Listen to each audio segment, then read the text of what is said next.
party that I don't want to be the leader of the opposition. Thank you.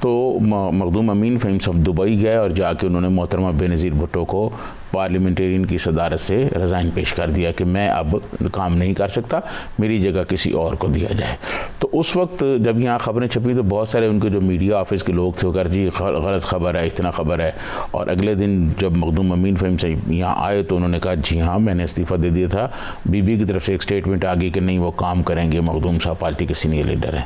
اسی طرح یوسف رضا گیلانی صاحب نے جو ریزائن دیا ہے, اگر پارٹی میں کوئی بڑی رفٹ کا امکان نہ ہوا اور پارٹی میں کوئی اور وہ سلسلہ ایسا نہ بنا تو وہ میرے خیال میں اپنا یوسف رضا گیلانی صاحب ہی کام کریں گے. دیکھیں رضا ربانی صاحب نے جو باتیں کی ہیں وہ ان کی اس پوائنٹ آف ویو سے ٹھیک ہے, لیکن وہ یہ نہیں جانتے کہ جو حالات ہیں, جو صورتحال ہے, اور جس میں دیکھیں آپ کو ایک فریم ورک ملتا ہے, اس فریم ورک میں آپ نے پالیٹکس کرنی ہوتی ہے. آپ یہ بتائیں اس وقت آئی ایم ایف کے علاوہ اور کیا آپشن ہے؟ کوئی بھی پولیٹیکل پارٹی ہو, چاہے پیپلز پارٹی ہو, مسلم لیگ نون ہو, اے این پی ہو, محمود خان چغزئی ہو, آفتاب خان شیرپا ہو یا مولانا فضل الرحمان ہو, کسی کے پاس کوئی اس کا متبادل ہے نہیں ہے. تو آئی ایم ایف کے پاس جانا ہی تھا, یہ بل منظور ہونے تھے, اور یہ جو رضا ربانی صاحب ہیں یہ جمہوریت کے چیمپئن ہیں, یہ ہر دفعہ اس طرح کی باتیں کرتے رہتے ہیں, اور بھی کئی لوگوں نے کی ہیں. لیکن میں سمجھتا ہوں کہ یوسف رضا گیلانی سے پارٹی قیادت ایسا نہیں کرے گی کہ ان کو کہے گی کہ جی ہاں ریزائن ہے تو کوئی دوسرا اپوزیشن لیڈر آ جائے. اپوزیشن لیڈر جو ہیں وہ یوسف رضا گیلانی رہیں گے. پارٹی میں جو غلط فہمی ہوئی ہیں وہ آنے والے کچھ دنوں میں میرے خیال میں دور ہو جائیں گی. اچھا یہ ایک بڑا سوال ہے کہ ایک جانب تو یہ واضح ہے کہ رات کو جو ہے نا وہ ایجنڈے میں ڈالا گیا اور شیڈول جاری کیا گیا, دوسری جانب خود پارٹی کے لوگ تنقید کر رہے ہیں. کیوں کر رہے ہیں اس پہ ہم بات کرتے ہیں, اور اس کے علاوہ شیخ رشید صاحب نے بھی گفتگو کی, اس پہ بات کریں گے. بریک کے بعد ہمارے ساتھ رہیے گا.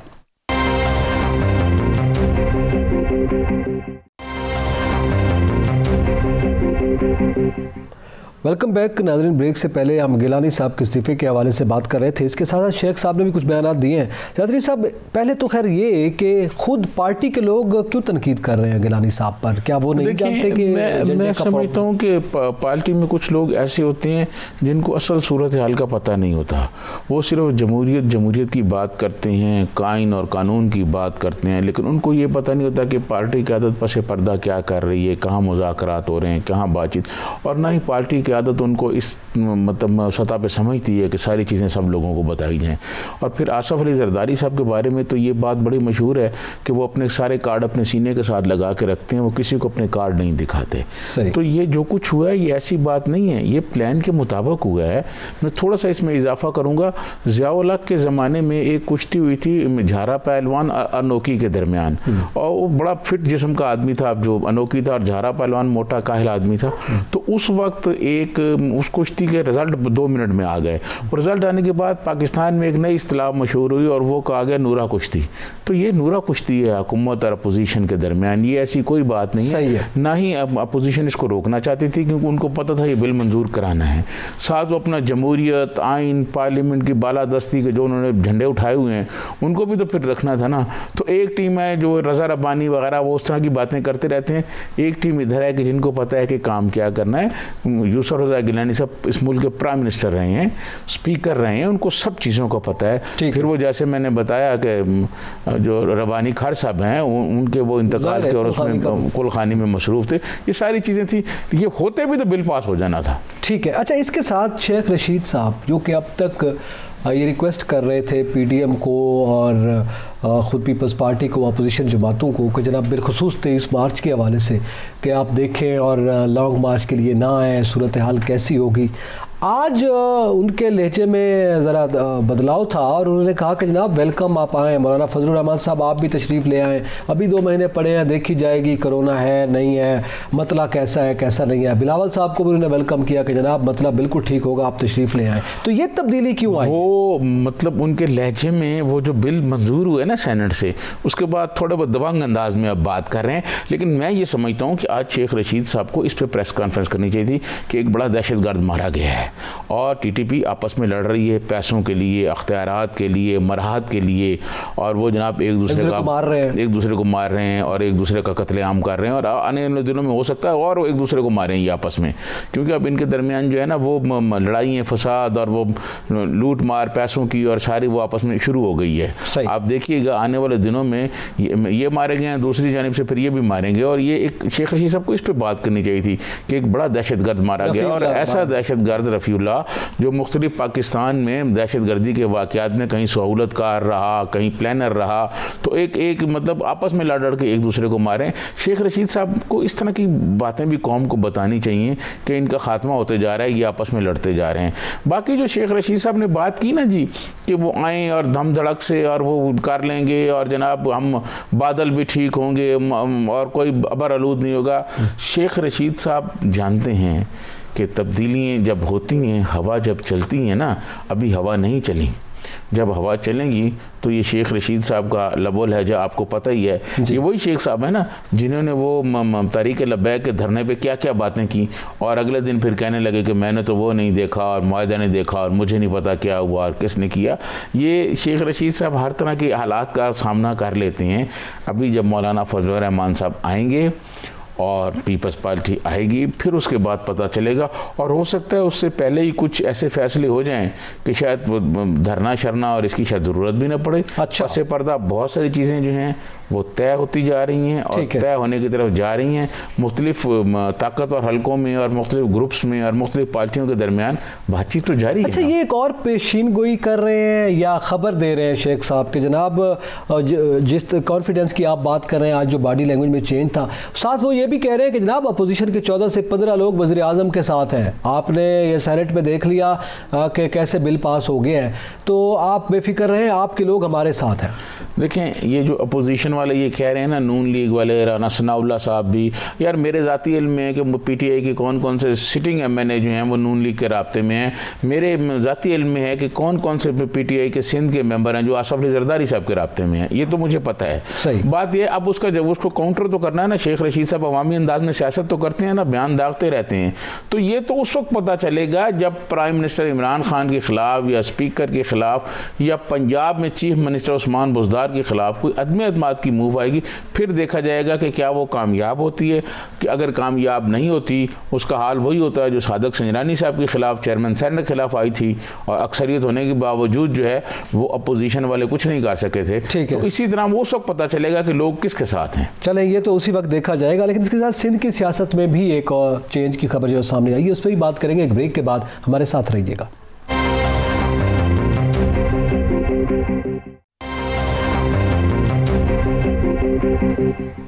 ویلکم بیک ناظرین. ذکر کریں گے اپوزیشن کا. ترین صاحب, مولانا فضل الرحمان نے ظاہر ہے انہوں نے اپنا عزم دہرایا ہے کہ وہ آئیں گے اور لانگ مارچ اور عوام کے حق میں اور مہنگائی کے خلاف اور یہ سارا, لیکن اس کے ساتھ انہوں نے ایک سوال پوچھا ہے وزیر اعظم سے کہ یہ جو وزیر اعظم نے کہا ہے کہ میں باہر آ کر زیادہ خطرناک ہوں گا, تو وہ عوام کو بتائیں وہ باہر آ کر کس طرح خطرناک ہوں گے, وہ کیا کریں گے. دیکھیں اس پر ہم نے بہت ڈیٹیل سے ایک بات کی تھی کہ پرائم منسٹر نے یہ میسج کس کو دیا ہے, وہ ساری باتیں ہو گئیں. مولانا فضل الرحمان, لیکن وہ آج پوچھ رہے ہیں, مولانا فضل الرحمان ان سے ٹھیک پوچھ رہے ہیں کہ کیا وہ آ کے خطرناک ہوں گے. دیکھیں ساری کی ساری اپوزیشن لیڈر کو اندر کر دیا, ساری کی ساری لیڈرشپ. زرداری صاحب گئے, خورشید شاہ صاحب, خواجہ آصف, ان کے بھائی, اور شہباز شریف, نواز شریف, حمزہ شریف, جو پاکستان میں اویلیبل لاٹ تھی اپوزیشن کے بڑے لیڈروں کی, شاہد خاقان عباسی, خواجہ آصف, سب اندر گئے. ٹھیک ہے. تو اس کے علاوہ اب جب اپوزیشن میں آئیں گے تو وہ کیا کر سکتے ہیں, اپوزیشن کا وہ کچھ نہیں کر سکتے. اور میں آپ کو یقین سے کہہ رہا ہوں کہ اگر کبھی ان کو جانا پڑا اپنی مدت پوری کرنے سے پہلے جانا پڑا, تو شاید وہ والی اب بات نہیں ہوگی کہ لوگ بہت آپ کے ساتھ ہزاروں لوگ کھڑے ہوئے ہیں اور دھرنا, اور یہ اب وہ والی بات نہیں ہوگی. کیوں کہ پرائم منسٹر عمران خان کی جو پرفارمنس رہی ہے وہ اچھی نہیں رہی. دیکھیں میں بار بار یہ کہتا ہوں کہ غریب آدمی کو روٹی چاہیے. جس آدمی کے گھر روٹی پکتی ہے شام کو, وہ سمجھ لیں کہ وہ خوشحال ہے, وہ سمجھتا ہے کہ روٹی پک رہی ہے, ملکی حالات ٹھیک ہیں.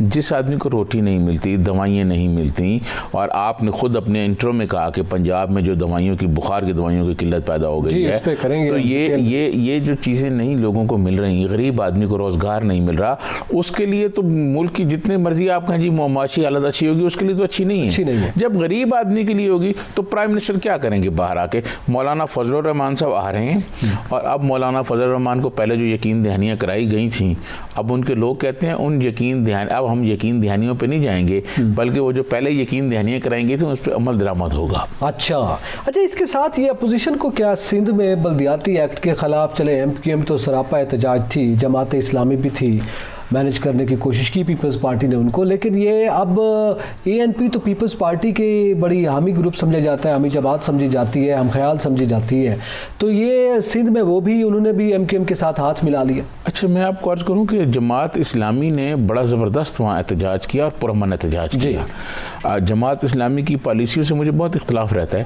لیکن میں سمجھتا ہوں حافظ نعیم الرحمان صاحب نے بہت پرامن احتجاج کیا اور احتجاج کرنا ہر پاکستانی کا حق ہے, اس کو پاکستان کا آئین اس بات کی اجازت دیتا ہے.